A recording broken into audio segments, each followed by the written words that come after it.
Most cities build their food around what works. Denver didn't have that option. At this altitude, things don't behave the way they're supposed to. Ingredients change, cooking times shift, even water boils before it's ready, so people made it work. Because some of the most recognizable foods tied to this city weren't created because they were better. They were created because they worked, in a place where most things don't. This isn't a story about food. It's a story about adjustment.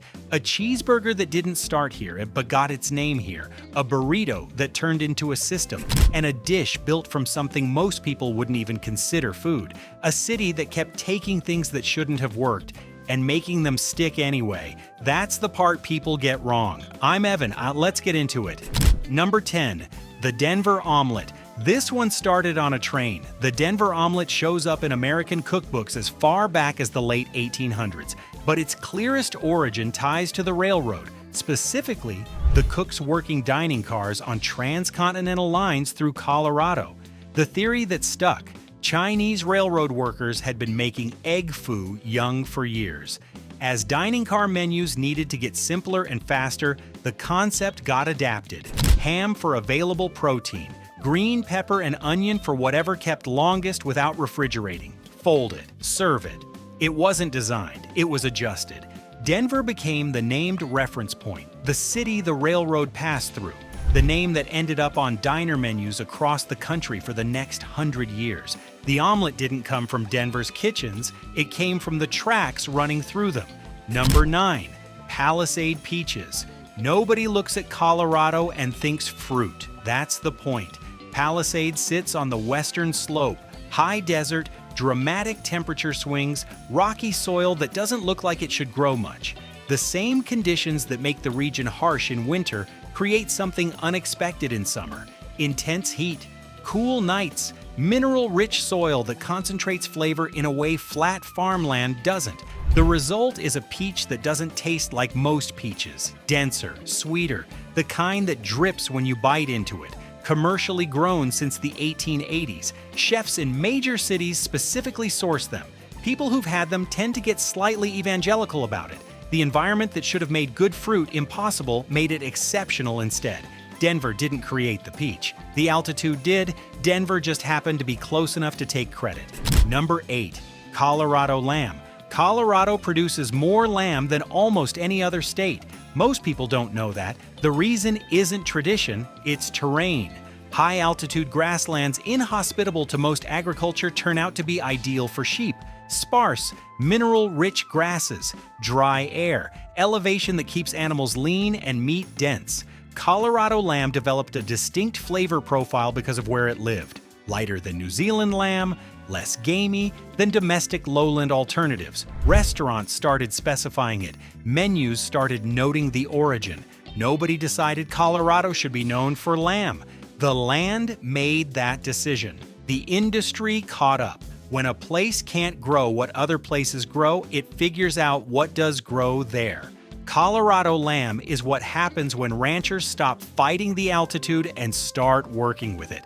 Number 7, Denver-style green chili. Green chili didn't come from Denver. New Mexico's been doing it longer and will tell you so directly, but Denver did something to it. New Mexico green chile is a purist's dish, hatch chilies, specific technique, regional identity fiercely protected. Denver took the concept and made it looser, added pork, thickened it, turned it into a sauce, a stew, a burrito filling, a topping for eggs. Denver green chili is its own thing now. Spicier in some places, smokier in others, never quite the same twice. The city absorbed the influence and adapted it, practically without much reverence for the original. New Mexico purists will tell you Denver's version isn't real green chili. Denver kept making it anyway. Number 6, the cheeseburger. The origin of the cheeseburger is genuinely contested. Multiple cities claim it. Food historians argue about it, but one of the strongest claims belongs to Denver. Louis Ballast ran a drive-in called the Humpty Dumpty Barrel Drive-In in the 1930s. In 1935, he applied for and received a trademark on the word cheeseburger, not the concept, the name, the actual word. Whether he invented it or just named it first is the part nobody can settle. but the trademark suggests he understood the combination was distinct enough to brand. That's not nothing. The trademark lapsed. The name went generic. Everyone started using it. For a specific window in American food history, one man in Denver owned the word cheeseburger.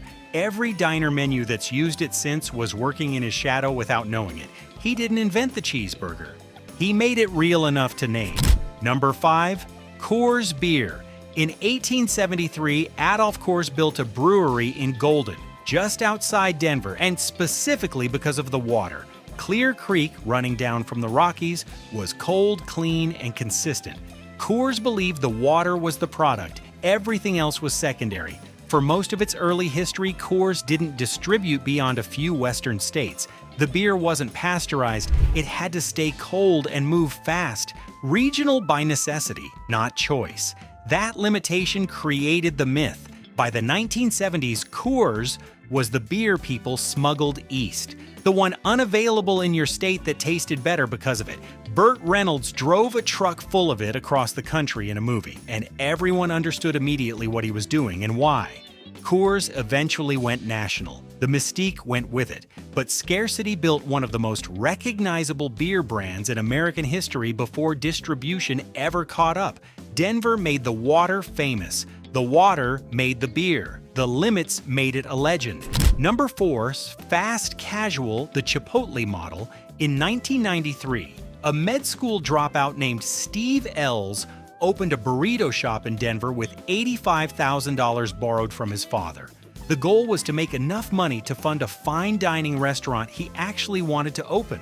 The burrito shop worked too well, and Ells noticed something the restaurant industry hadn't articulated yet.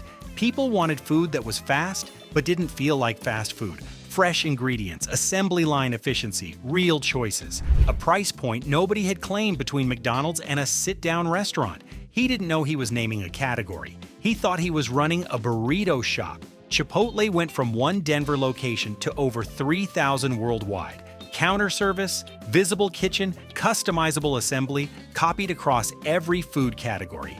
Sandwich chains, salad bars, pizza, ramen, the entire format of how Americans think about quick food traces back to one shop in Denver. Ells never opened that fine dining restaurant. Number 3, the Chipotle burrito.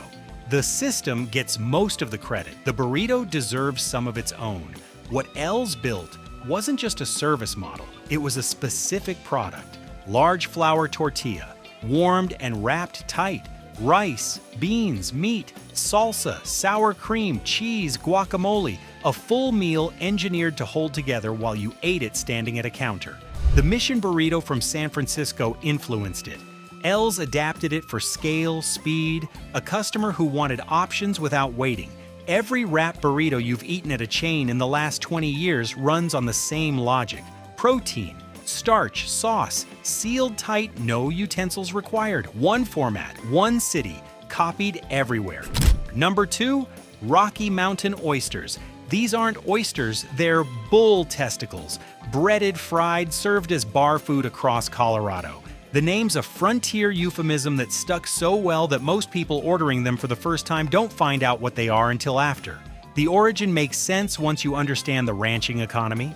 Castrating young bulls was standard practice. The tissue was edible, throwing it away was wasteful. Ranch hands fried it in cast iron with whatever seasoning was available. Not a delicacy, waste reduction on a working ranch. What it became is different. Rocky Mountain oysters are now served at dedicated festivals, ordered by tourists wanting a story, listed on menus as both genuine regional food and knowing joke. The people eating them seriously and the people eating them as a dare are sitting at the same table. That's a rare thing for any food to pull off. Denver didn't make this appetizing, it made it unavoidable. Number 1. What Denver actually built. Look at this list, and a pattern shows up that none of the other cities had.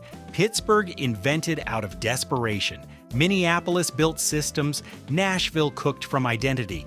Denver adapted. The omelet came from railroad necessity. The peaches from impossible terrain. The lamb from altitude nobody else wanted. The green chili got borrowed and rebuilt. The cheeseburger got named. Coors got mythologized by scarcity. Chipotle got built by accident. Even Rocky Mountain oysters exist because wasting anything at altitude in a ranching economy where resources were genuinely limited wasn't an option.